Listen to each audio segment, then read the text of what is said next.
Take one, Action!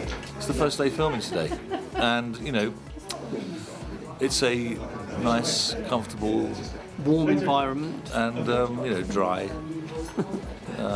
There's a roof. Yeah, we've had 3 weeks of rehearsal, so we're now shooting, and it's great that we are shooting.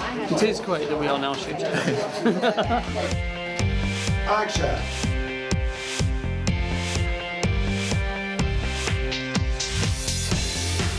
We've got a brilliant cast. We've got Adam, who's the older brother, played by Simon Bird. Dad, we're not suddenly going to find out we're actually her children, are we? Thank you, Adam. I'd met Robert before because he script edits the In-Betweeners. That's where he knew me from. So he asked me to be in this a couple of years ago now. You know, Robert, he's obviously worked with Simon before on The In-Betweeners and knows what Simon does and has had him in mind for the role for, you know, a long time. Don't know what it is about me that casting directors just look at me and think, right, there's a chump if ever I've seen one. Okay, for a pick-up, ladies and gents, well, we all thought she was getting better, but then she just suddenly went downhill. Turning over. Tom Rosenthal plays Johnny, and it's his first TV thing, which is really good, exciting. I got seen doing a stand-up competition in 2008. Luckily enough, they picked me. It was a very surreal experience to get picked. And then there was a massive year-long break where everyone else was obviously, Tamsin was doing a play and Simon was doing In-Betweeners. Everyone else was really busy. Like thinking that, you know, they'd either abandoned me or the entire project as a whole, having heard nothing. And then it was just like, yeah, no, we'll start rehearsals now. He's brilliant. It's a very, you know, from my own experience, it's a very nerve-wracking and difficult thing to come and do your first job on telly. It's very scary to suddenly find yourself in front of the camera, and you just wouldn't know it from Tom. He's been a total natural, just absolutely slotted right in. So that's what we are, collectively. The bros.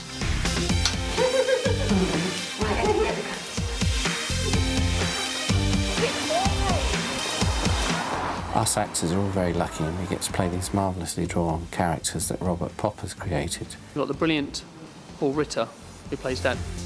The sort of pilot script, we all read that, and there wasn't really a lot to add to it, really, because it was so sort of complete. Tamsin Gregg is amazing, and she plays Mum. Loved the idea and then read the script and laughed out loud, which is unusual for me to ever laugh out loud. But certainly reading scripts, I'll sometimes go, or, do you know, and recognise something. But I did laugh out loud. I also knew that they had an idea for the actor playing Dad, and I could actually hear him saying some of the words, which added to my delight. He just showed me what he'd written, really. He didn't have to do any big sell on it because the quality was all there in his wonderful writing. Oh no. No worries, see you later.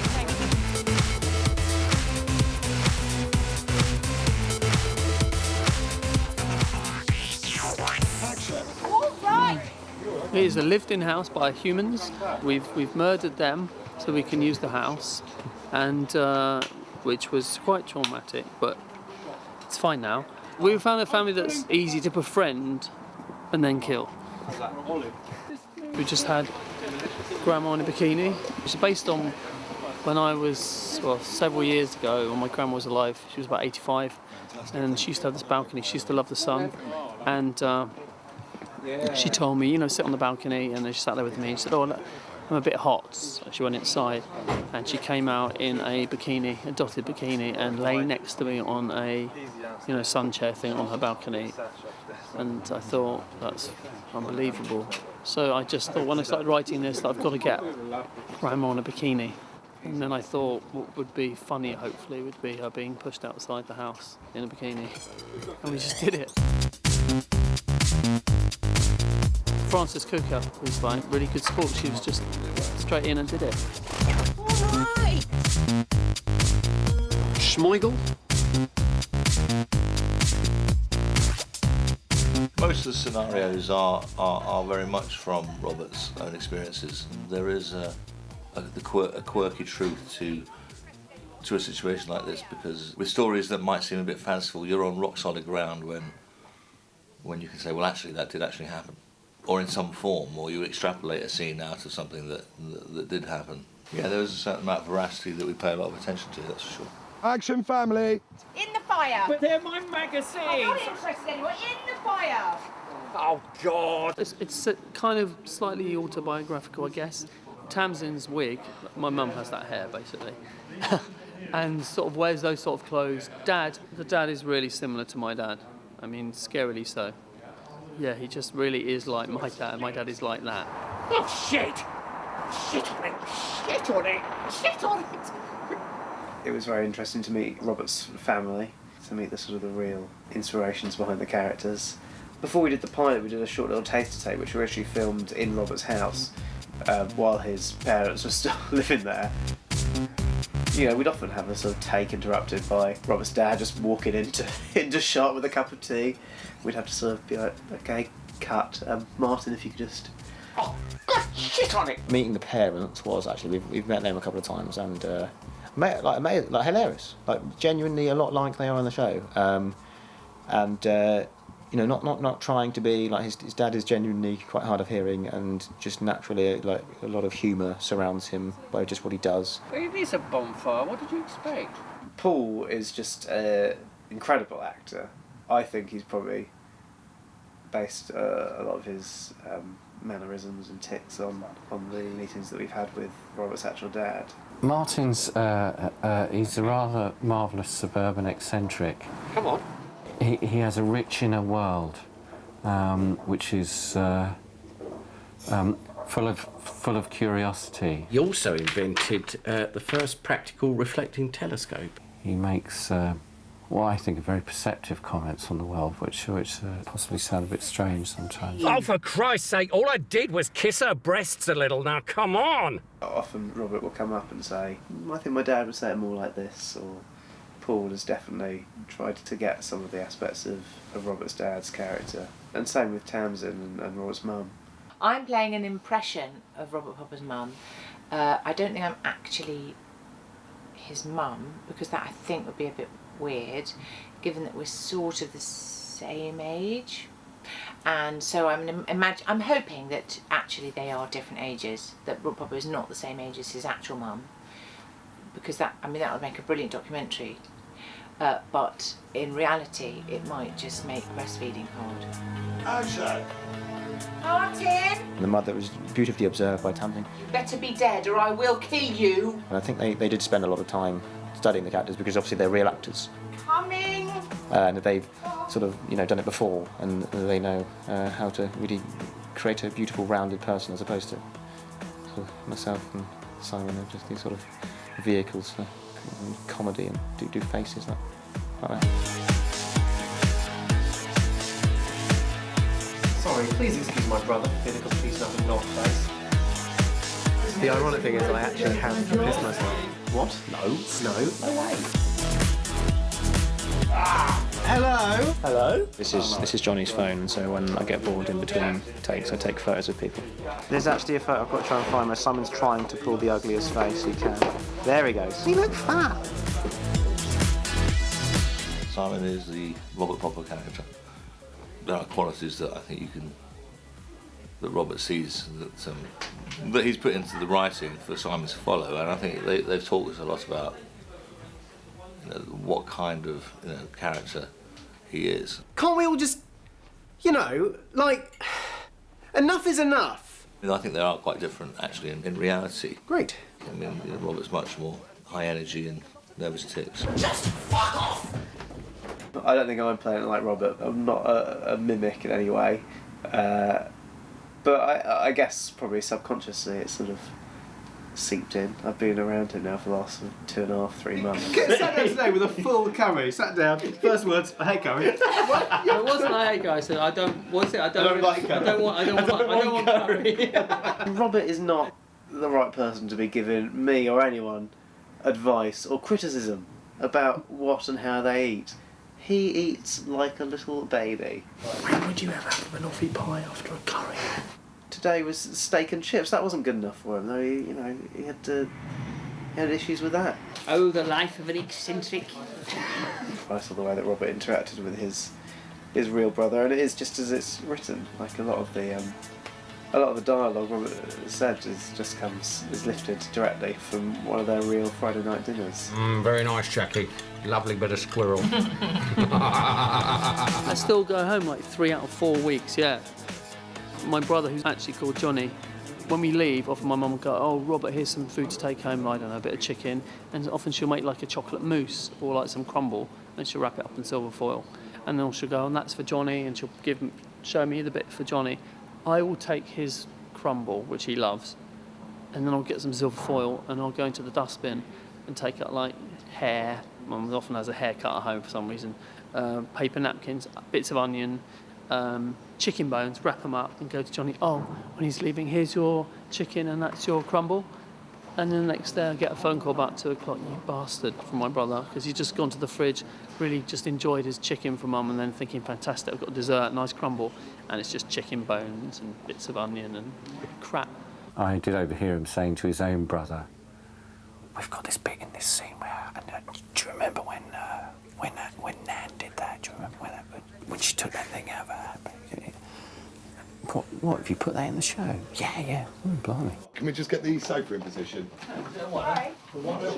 Here we go, blocking through, quiet please. I would show them drafts. And so if they didn't really find something funny, I thought, well, it's not funny enough to do it again.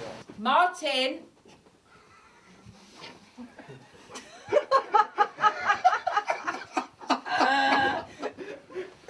Sorry, Mr. Could you please get my husband? Your wife, was she? Darling?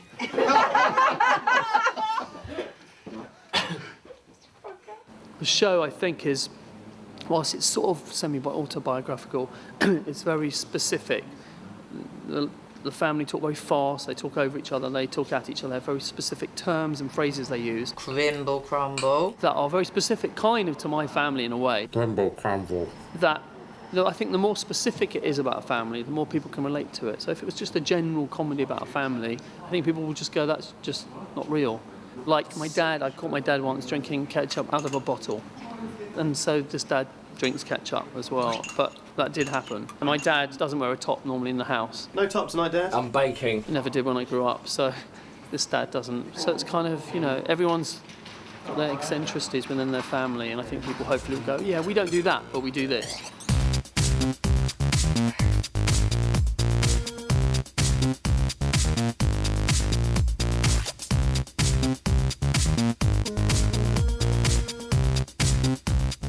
Mark Heap plays the neighbour Jim. Oh, hi Jim. With his dog Wilson.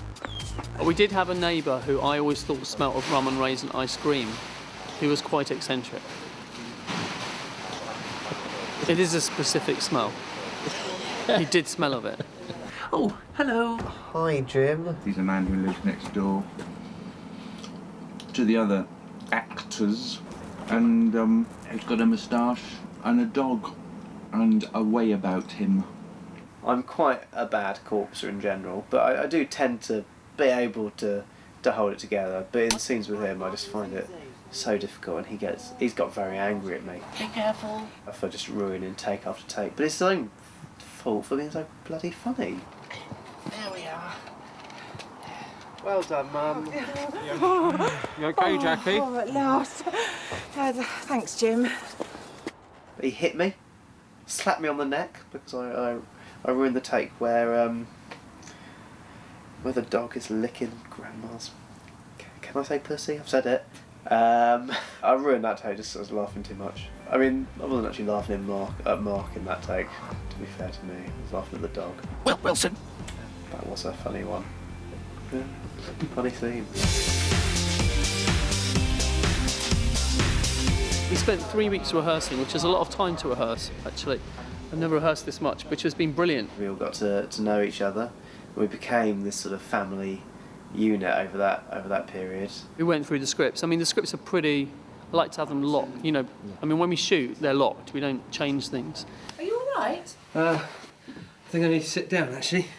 What's the matter? But when you put them on your feet, you realise actually you need a bit longer to get from here to here, or this doesn't quite sound real enough, or I'm saying this word too much. And then a few other jokes people came up with, they just get kind of sharper. My dad's just died. Oh my God. Oh, I'm so sorry. Yeah, sorry. He knows this world inside out, and he'll sit down and say, well, this is going to happen, and he just bangs out an amazing scene. He's done it a few times during the shoot. Like, we think, oh, this episode's a bit short, need a scene. We'll just sit down, like, while we're filming. Like, he'll be going, yeah, that take's fine. Oh, done the scene. Oh, yeah, that take's fine. You know, it's weird. He's a freak. God, how awful. What sort of dog was it? Great, that's gonna be great. That's funny. Working with Robert as a person and as a professional, it's kind of eye-opening. It's scary because he has two brains, and they both work at twice the speed of a normal human being. He's just a silly man. He's a sort of pretend man. I've been learning a little bit of Norwegian from Eric, our director of photography. So, 99 lykkelige swaner, which is 99 happy swans. He's always doing a joke. Like, you just go into a room and just like, oh, and then we'll do this, and then we'll do that, and then Mum will come down the stairs, and then the lasers will come out, and there'll be dragons. Well, actually, anyone with laser eyes can no longer use the laser function. He slightly suffers from attention deficit disorder, I think. He's very sort of energetic and jittery. Playing with my phone. Nervously playing. He'll always be waiting with a joke. And they're always very funny jokes. 3 pretend men. Inspiring, but yeah, mainly scary. He's got his own little way about him, Robert, hasn't he? His own little world, which is it's nice. I like it. The sort of orb thing. Do you want an orb 3D system? A hovering bionicle. A hovering bionicle. 3D orb system coming up. Hovering bionicle. Goes above his head. I've taken to call in, I think they came up with themselves first, but it's definitely stuck. We call Steve the director and Robert the writer, the Dream Team. It's been so much fun working with the Dream Team. With the Dream Team, talking the whole time. They're quite similar in many ways. They're both brilliant and they have great vision. We organised it like a little train set, and one went one way, one went the other. It was fucking brilliant. But they also get very easily distracted. I've always wanted to do a director's cut with the strapline, Here we go, guys. with 8 minutes Coming taken into out. position. And can be quite immature. They'll often just totally disrupt takes, so I think it's a couple of times a day really that we'll have to redo a take just because they forget that they've got their earphones on when they're listening to the dialogue, so they'll be chatting to each other during a take and they'll just be shouting, so they'll be like, we might have to redo this bit later, Robert, because there was a little bit of I can hear a plane going overhead, and obviously we'll have to redo the whole take because they're just shouting from the room next door to where we're filming. Doesn't need to leave. Doesn't need to leave frame. What? Doesn't need to leave frame. We don't need to leave frame. Action. 10 foot that way. White tape around it. That way. Action. Action. Action.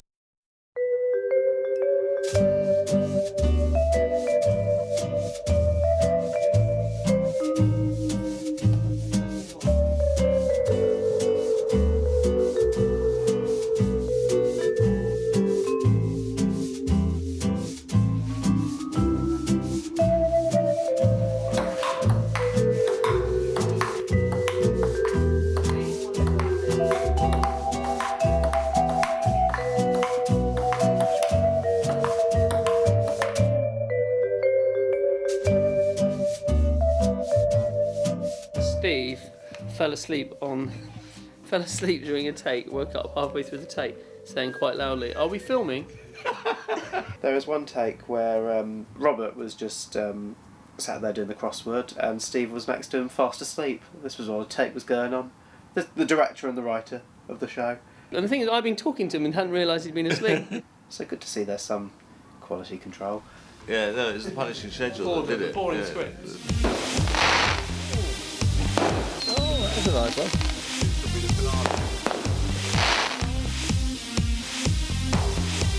Yeah, we're just doing a scene outside for episode 6. It involves a dog and fireworks. What's a dog?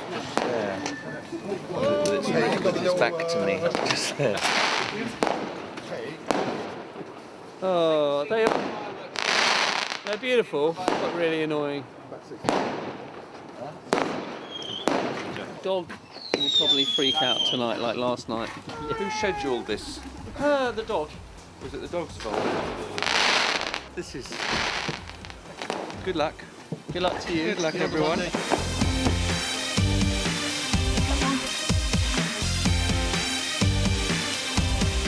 She's not my girlfriend. Not yet. Hi, Jim. Thanks, Johnny.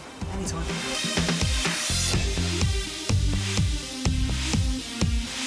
Simon Bird is incredibly annoying. Oh, he is. You know, he's just as arrogant as he comes across, and more so, if anything. It's one way of putting it. Yes, maybe. I'm just so annoying as a person and as a performer, and Simon is kind of so meek and funny in this. Whether it's just going to be perceived as he's the guy who's the never-ending, wanker, just constantly being an annoying bellend, like ruining Friday night dinner. Tom's a lot more boring than me. He's sort of, you give Tom a box and he'll stay inside that, whereas me, I'm jumping out. Is it a box, or what can I turn it into? No, I'm a total genius. Who was that? Wasn't funny. Who do you think it was? Simon Bird. Do you reckon it was Bird? Yeah, it was definitely Simon Bird. You're accusing people of locking you in the toilet. What did you Dramatic come irony, out? where the viewer knows who it was and the protagonist is unaware. Didn't get recorded. You didn't even turn out, I just look like a mentalist. Yeah. Where is it? It was you. I honestly have no idea what's going on. Tom Rosenthal, the instigator of a lot of mischief. You locked me in the door, didn't you?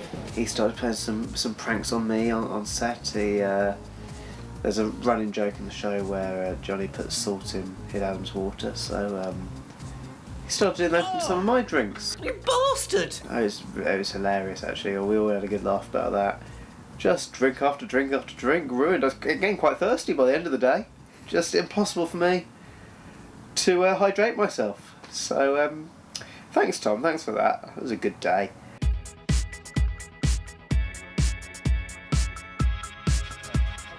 Do we believe this? This is the only shot I haven't seen the whole shoot. The last shot. And camera. And action. Drop. Cut there, ladies and gents. Ladies and gents, let's hear it. Thank you very much for Bruce. Well done, well done. That's enough for the final time.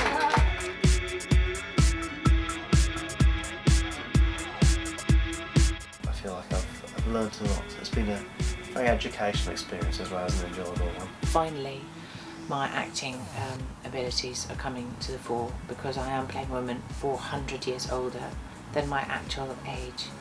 It was a very surreal experience. It's just what Robert's observed in life. There's been a lot of disruption amongst the cast, but I can't really talk about it. What's this one? It's just got rings round. So yeah, no, it's been a blast. Raining. Going to be fine. You won't notice the rain at all. No, we'll just paint it out, yeah. I wouldn't say proud. Just look back on with very fond memories. Mum and Dad are proud. They're proud. They saw the pilot and my dad just went, "That's me," and we went, "That's Dad." Weirdly, they've been fine. Here we go. Silence, please. Film wild track. Oh my... Ah! Oh.